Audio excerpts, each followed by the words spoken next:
नमस्कार, जयतु भारतः GST and other laws discussion and analysis के आज के अंक में आपका स्वागत है।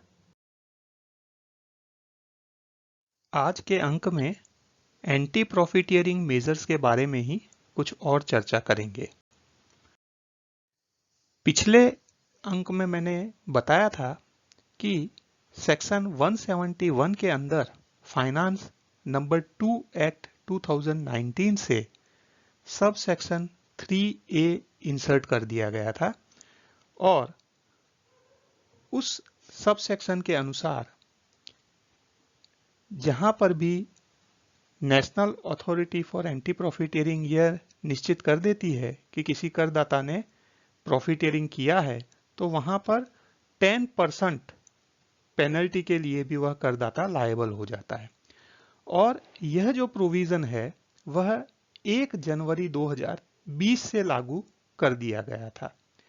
तो यहां पर एक प्रश्न यह उपस्थित होता है कि क्या यह प्रोविजन उन केसेस पर भी लागू होगा जहां पर प्रॉफिटियरिंग 1 जनवरी 2020 से पहले किया गया हो, अर्थात क्या इस प्रोविजन का रिट्रोस्पेक्टिव इफेक्ट होगा?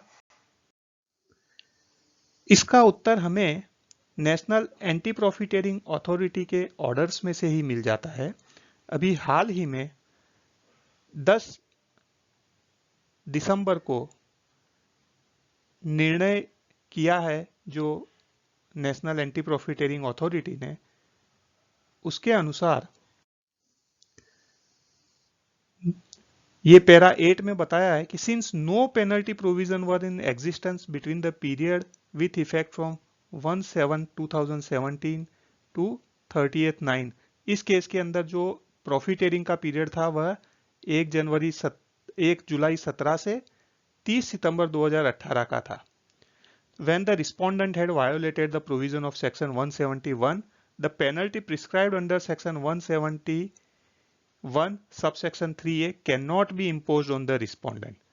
ये जो आदेश है, the penalty prescribed under section 171 subsection 3A cannot be imposed on the respondent retrospectively, अर्थात पुराने पीरियड के लिए यह पेनल्टी का प्रोविजन लागू नहीं होगा। इसी प्रकार से जो 10 दिसंबर को ही जारी केस नंबर 84 ऑफ 2020 के आदेश में भी वही बात दोहराई गई है।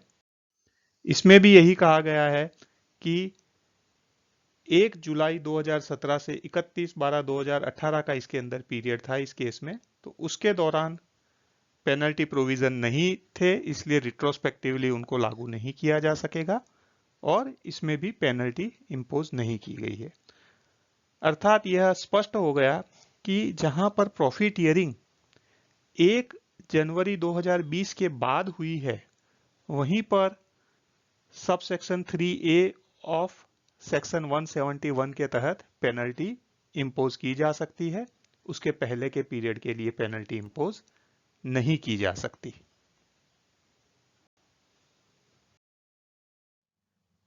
आज के अंक में बस इतना ही। धन्यवाद। Please like, share and subscribe. आपको और किसी जीएसटी रिलेटेड विषय पर जानकारी चाहिए विशेषतः तो कमेंट्स में लिख सकते हैं। जय हिंद।